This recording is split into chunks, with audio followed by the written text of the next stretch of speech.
থেকে আজকে সুন্দরভাবে শিখে নিলাম খাসির মগজ ভুনা। তো এখানে খাসির মগজ নিয়ে এসেছিল আম্মু।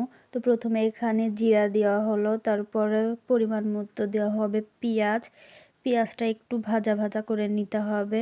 আমি কখনো গরুর মাথার মগজ বা খাসির মগজ রান্না করিনি, তো ওখানে একটু দুষ্টুমি করতেছিলাম। এখানে আম্মু পেঁয়াজ দিয়ে দিল, তারপর সাদা এলাচ, বাটা মশলা, হলুদ গুঁড়ো সব কিছুই দিয়ে একটু পানি দিয়ে দিল যাতে একটু মশলাটা কষানো হয়।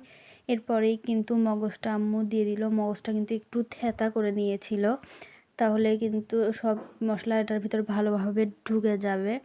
এখন আম্মু সুন্দর মতো এটা নাড়তেছিল। এটা কিন্তু একটু পরপরই নাড়তে হবে, না হলে কিন্তু নিচে লেগে যাবে। তো আম্মু থেকে আজকে শিখে নিলাম মগজ ভাজার রেসিপি। এটা রান্না করা কিন্তু অনেক সহজ। তো সবাই ভালো থাকবেন, সুস্থ থাকবেন। দেখা হবে নেক্সট কোনো ভিডিওতে। আল্লাহ হাফেজ সবাইকে।